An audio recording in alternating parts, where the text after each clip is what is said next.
In the spring of 1944, the skies over Europe hummed with the roar of Allied bombers. Flying Fortress B-17s and Liberators B-24s, followed by squadrons of sleek P-51 Mustangs, carved through the air, day after day. The balance of the air war seemed settled, with the forces of the United States and Britain dominating the clouds, and the battered Luftwaffe fighting to hold on. Yet deep in Bavaria, a quietly alarming whisper began to circulate among Allied intelligence. Germany had built something new. At first it sounded absurd. How could a nation under relentless bombing, with fuel shortages and factories in ruins, possibly have fielded an aircraft years ahead of its time? The report said, an aeroplane without a propeller. Many dismissed the rumors. But on a grey morning, that dismissal ended. At around 10 a.m. one day over Munich, a United States bomber crew saw a silver flash slicing through the sky like a blade, faster than anything they had ever tracked. The gunners spun and fired, but their tracers seemed to hang in space as the object darted away. It appeared again moments later, engines screaming, twin pods under each wing throttling past the formation. No propeller arc, no familiar exhaust, simply speed and terror. The crew filed a stunned report, some kind of jet, bigger than a Mustang, gone before we could react. Back at the planning offices, photos returned from reconnaissance flights showed them the truth. On a hidden airfield near Lechfeld, south of Augsburg, the Germans were testing what would become the world's first operational jet fighter, the Messerschmitt Me 262 Schwalbe, Swallow. Wikipedia +2 How Stuff Works +2, its sleek twin-engine design. Swept wings and shark-nosed silhouette looked more like a concept aircraft 5 years into the future than a weapon of a crumbling Reich.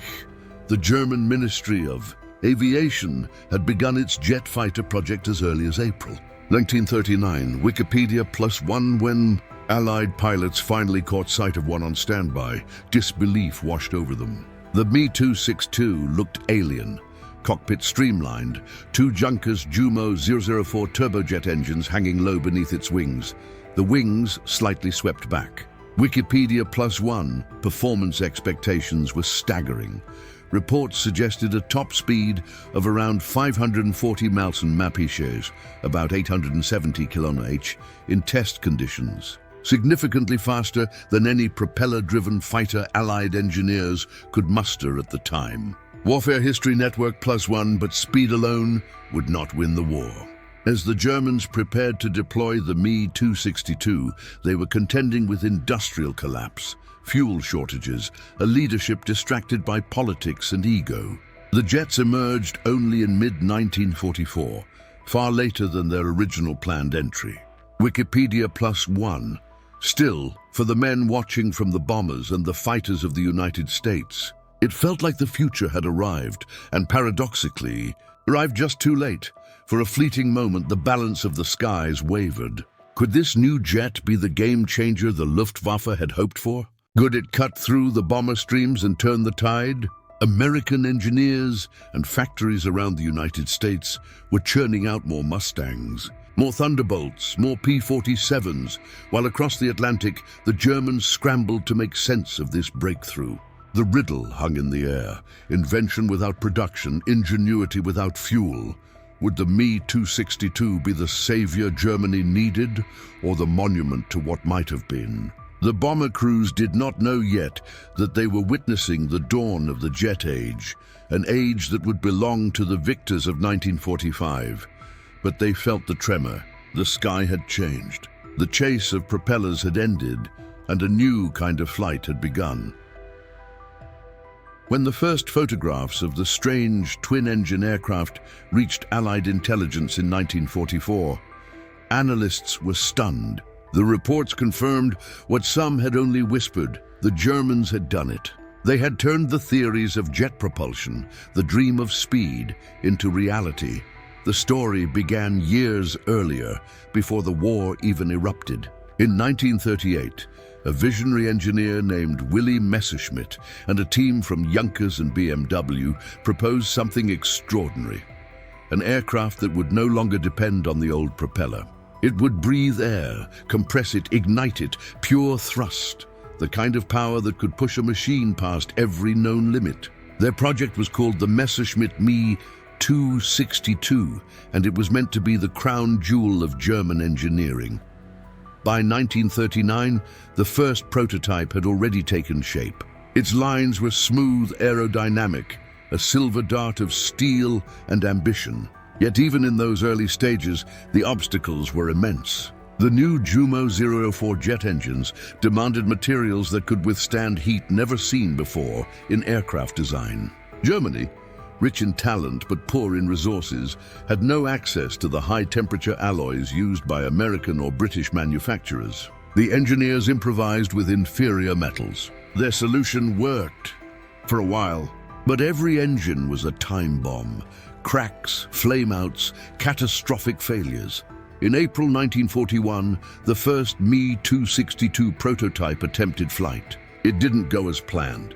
The experimental jet engines failed before takeoff, forcing engineers to bolt on a propeller just to test the airframe. It was a symbolic moment, the future being dragged through the air by the past.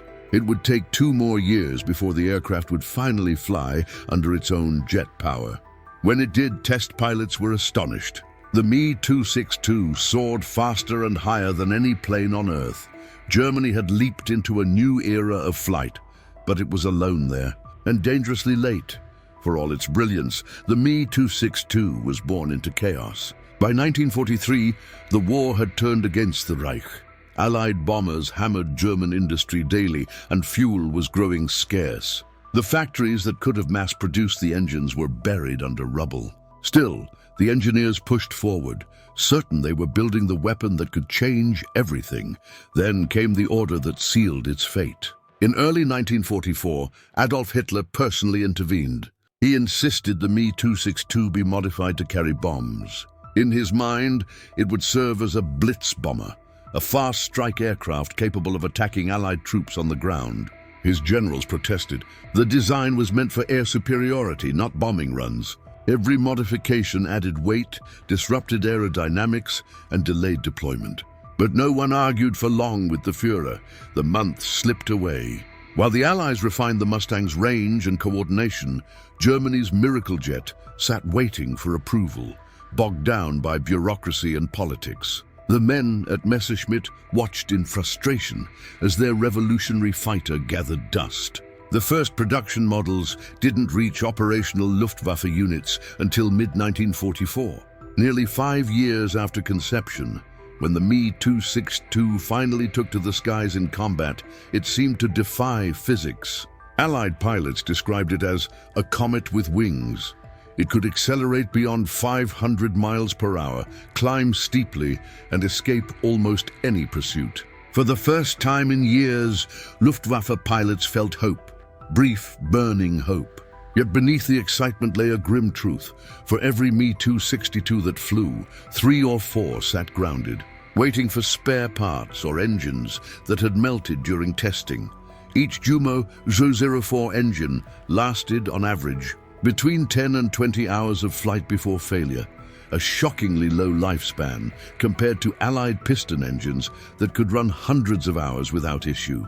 Maintenance was nightmarish. Crews scavenged parts from wrecks using whatever metals they could find. Fuel shortages meant that even functioning aircraft could rarely fly. Meanwhile, across the Atlantic, the contrast could not have been starker. American factories, untouched by bombs, operated around the clock.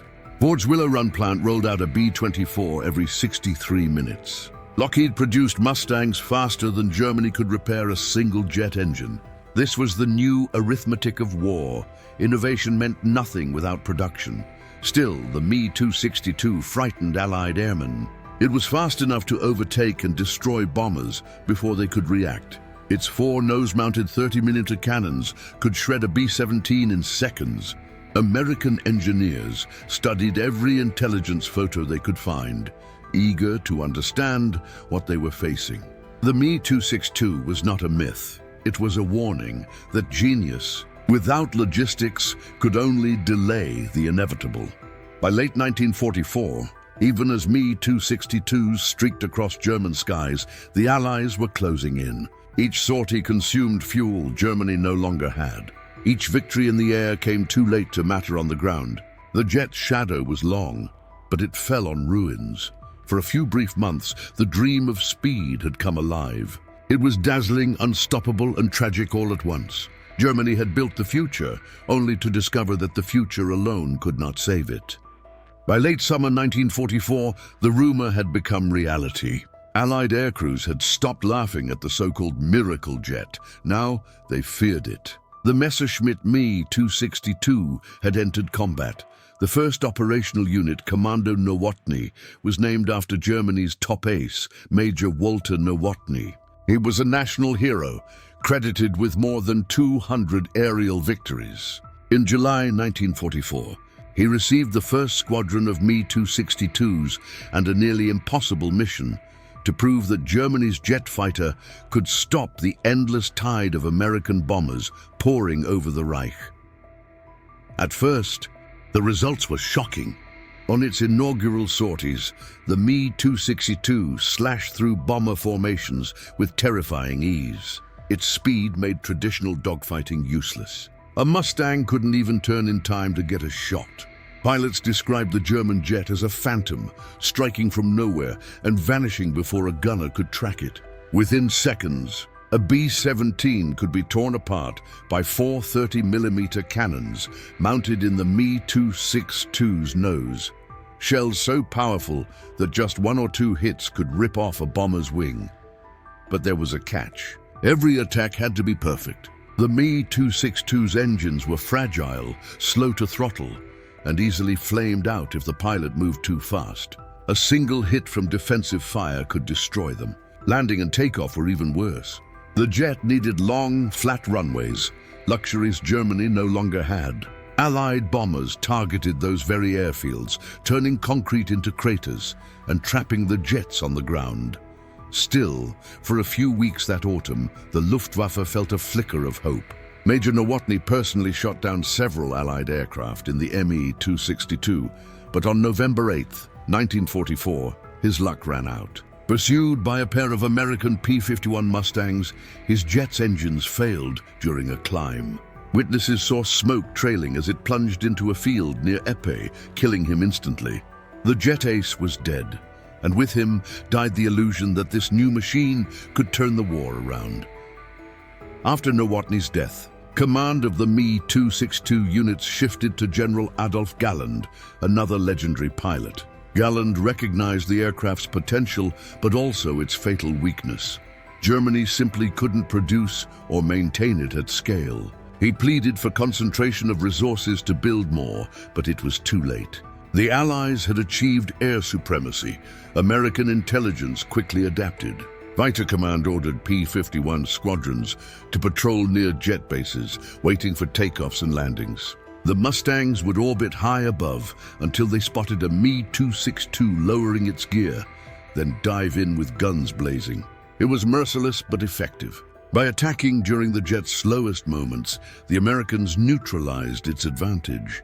Within weeks, dozens of Me-262s were destroyed this way. Yet even as they fell, the Allied crews couldn't help but feel respect. They had never faced anything like it. Reports from bomber groups spoke of silver meteors that came out of the sun, shredded a formation and disappeared. Crews often returned shaken not by casualties, which were minimal compared to previous months, but by what they had seen, a glimpse of the future of air combat. The Me-262's speed made it nearly impossible for piston engine fighters to intercept in level flight. Only when the jet slowed to land did the Allies have a chance. German pilots, aware of this, tried desperate tactics, circling far from their base before cutting engines and gliding silently down to the runway.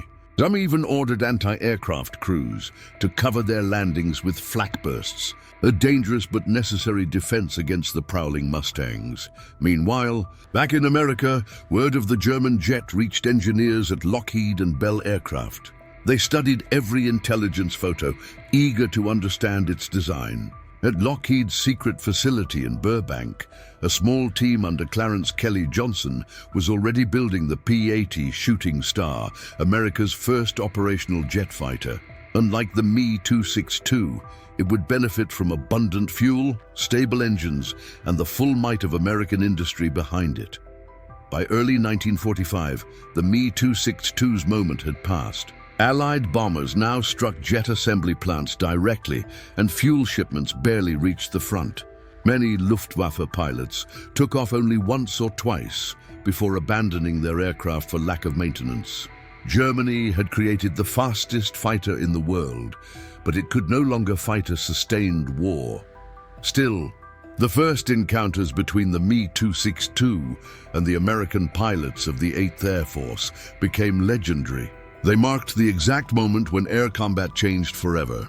The jet age had begun, but it would be the United States, not Germany, that would master it. When victory finally came, the Allies recovered dozens of Me-262s intact. American test pilots flew them at captured airfields, confirming what they had seen in battle: astonishing speed, but endless flaws. "It's a remarkable machine," one US pilot wrote, "but it's built on desperation." The verdict was clear. German engineers had reached for the future and grasped it, only to find that the future alone could not win a war. The Me-262 was a marvel, yes, but it had arrived in the wrong hands at the wrong time in a country already doomed. By early 1945, the Me-262 had become both a symbol of German ingenuity and of its collapse. From a distance, the jet looked invincible. Up close, it was a machine built on desperation. Every week, the Luftwaffe lost ground, fuel, and men. Airfields once bustling with fighters now stood cratered and abandoned. Mechanics worked in freezing hangars lit by candles, scavenging parts from wrecked aircraft just to keep one jet flying. The promise of the Wunderwaffe, Hitler's miracle weapon, was dissolving in smoke and exhaustion.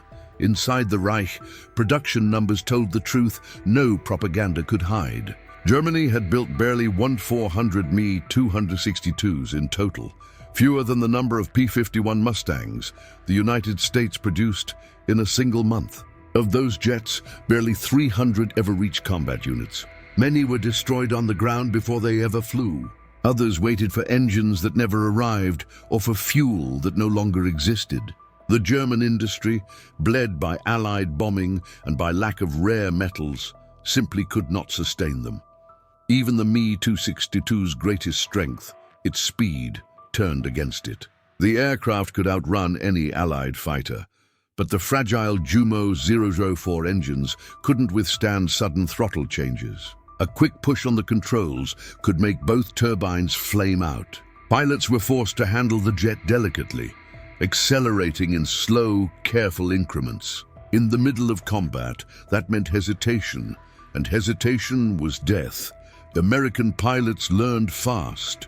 By late 1944, they understood that the Me-262 was unstoppable only in the air. On takeoff or landing, it was slow and exposed. Squadrons of P-51 Mustangs and P-47 Thunderbolts began patrolling near German jet bases. They called the tactic rat-catching. The idea was simple: circle high above, wait for the jets to appear, and strike while their wheels were down. It worked. On the ground, anti-aircraft crews fought desperately to protect the returning jets. Gunners fired in wide arcs, trying to shield the runways from strafing attacks. Still, it wasn't enough. The Me-262 needed long, smooth strips of concrete to land, and by 1945, most of those strips were craters. Allied bombing campaigns specifically targeted runways at Lechfeld, Augsburg, and Munich-Riem, the main Me-262 hubs. Each bomb crater meant another jet lost. Luftwaffe pilots began using desperate tricks. Some climbed high, cut their engines, and glided the last miles home in silence to avoid detection. Others used hidden taxiways built through forests, landing on improvised strips of highway. Even so, the results were catastrophic. Dozens of jets crashed during landing attempts. More were destroyed while refueling. To American air crews, the jet became a paradox, deadly and fragile at once. Crews admired its beauty even as they destroyed it. One P-51 pilot later wrote, "It looked like something from the future, but it died like any other plane." Meanwhile, German command was collapsing into chaos. Hitler's insistence on using the Me-262 as a bomber wasted precious time and resources. Experienced fighter leaders like Adolf Galland and Gordon Golob begged to use it as a defensive interceptor. They were ignored until it was too late. By the time Galland received permission to form a dedicated jet fighter unit, Jagdverband 44, Germany's skies were already under total Allied control. Galland's squadron was elite, made up of aces who had survived since the Battle of Britain. Flying bright red-nosed Me-262s, they scored several dramatic victories against bomber formations. But even their skill couldn't change the outcome. Allied planes attacked the jets' bases relentlessly. Supply chains collapsed, and fuel stocks vanished entirely after March 1945. Galland himself was wounded in combat that April, a symbolic end to Germany's last hope in the air. As Allied ground forces crossed the Rhine, American intelligence grew eager to capture an intact Me-262. They succeeded in April, when a Luftwaffe pilot defected, landing his jet at Frankfurt. Engineers from the U.S. Army Air Forces swarmed over it, astonished by the craftsmanship. The swept wings, the tricycle landing gear, the streamlined fuselage, these would influence generations of aircraft to come. But they also saw the flaws up close, rough welding weak turbine blades, cracked metal. The jet that had terrified bomber crews was, in truth, held together by compromise. Even so, the Me-262's impact was undeniable. It forced the Allies to think differently. No longer would speed and altitude alone define superiority, technology would. Within months, the United States accelerated its own jet programs. At Lockheed, Kelly Johnson's team refined the P-80 Shooting Star. At Bell, engineers finalized the XP-59 Aerocomet. Both would take the lessons learned from the Me-262 and perfect them under stable industrial conditions. By May 1945, the once feared Swallow was extinct. Allied troops overran its factories, capturing rows of half-built fuselages. Mechanics surrendered alongside their unfinished machines. In one hangar near Augsburg, an American war correspondent wrote, "The jets sit here like ghosts, beautiful, useless, silent. In the final tally, the Me-262 destroyed around 500 Allied aircraft, a respectable number, but nowhere near enough to alter history. For every jet that took to the skies, hundreds of Allied planes still flew unchallenged. The war had been decided not by the fastest machine, but by the strongest nation, one that could fuel, build, and fly without interruption. When the smoke cleared, American pilots stood on captured airfields and touched the wings of the defeated jet. It was, as one of them said, a masterpiece built in a collapsing world. Germany had reached the future first, but America would own it. When the war ended in May 1945, the skies over Europe fell silent for the first time in 6 years. Runways once filled with smoke and gunfire now lay littered with the twisted remains of aircraft, wrecks of Messerschmitts, Focke-Wulfs, and a few surviving Me-262 jets, their sleek shapes half buried in dust. To American soldiers and engineers walking through the captured airfields, the sight was almost surreal. Amid the ruins of the Third Reich stood machines that looked as if they had come from another century. The Me-262, the world's first operational jet fighter, was no longer an enemy. It was a mystery to be unlocked. Within days of Germany's surrender, teams from the U.S. Army Air Forces, the Royal Air Force, and the Soviet Red Air Force began a quiet race of their own. Who would claim the technology that had shocked the world? Operation Lusty, short for Luftwaffe Secret Technology, sent American technical officers deep into occupied Germany. Their mission: capture every jet blueprint and engineer they could find. At Lechfeld Air Base, American crews discovered dozens of intact Me-262s hidden in hangars, many still gleaming with fresh paint. Nearby, German mechanics, weary and starving, surrendered without resistance. Some even helped the Americans start the engines, turbines that screamed with the same haunting pitch that had once terrified bomber crews. The jets were crated, labeled and shipped to the United States aboard cargo ships bound for Newark and Boston. Each aircraft was disassembled carefully, piece by piece. One engineer later recalled, "It was like taking apart a watch built by someone who didn't care if it ever stopped." The workmanship was crude in places, welds rough, rivets uneven, but the aerodynamic design was far ahead of anything the Allies had flown. Soon, American test pilots were flying captured Me 262s over the skies of Dayton, Ohio at Wright Field. They were stunned. The jet accelerated smoothly, climbing faster than any piston-engine aircraft. Its stability at high speed was exceptional. Yet the weaknesses were equally clear. The Jumo 004 engines were fragile, burning out after only a dozen hours of flight. Their turbine blades made of inferior steel, warped from heat. What America learned from these tests would change aviation forever. Engineers at Lockheed, North American, and Republic studied every inch of the German jet. They copied its tricycle landing gear, analyzed its wing sweep, and improved on its weaknesses. Out of that research came the next generation of American aircraft, the P-80 Shooting Star, the F-84 Thunderjet, and the legendary F-86 Sabre, the plane that would later dominate the skies over Korea. Meanwhile, across the Iron Curtain, Soviet engineers studied their own captured Me 262s. The Cold War had not yet begun, but the seeds of a new rivalry were being planted. Both superpowers were now racing to master what Germany had only glimpsed, the true jet age.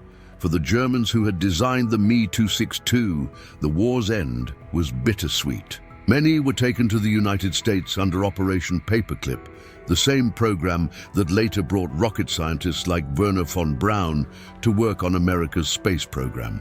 Some ended up advising the U.S. Air Force, quietly contributing to the aircraft that would surpass their own creation. To the American pilots who faced it, the Me 262 remained a symbol of mixed feelings, awe, fear, and relief. They respected its power, but understood why it had failed. Technology alone had never been Germany's problem.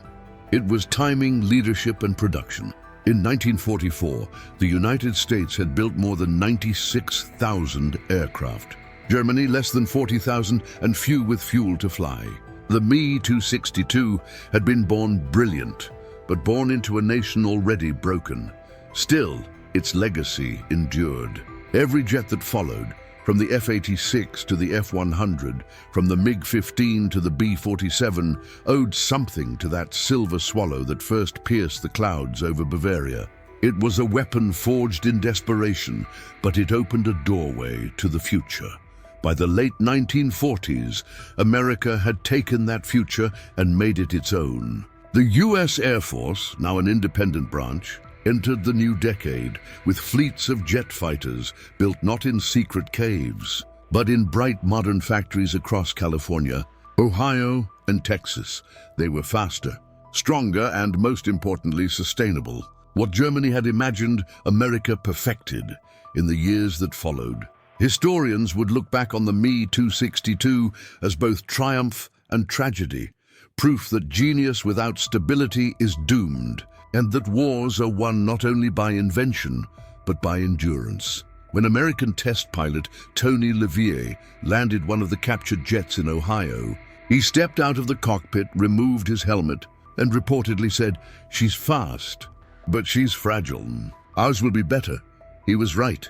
Within 5 years, American jets would cross the skies of Korea at nearly the speed of sound. Within 20, they would touch space.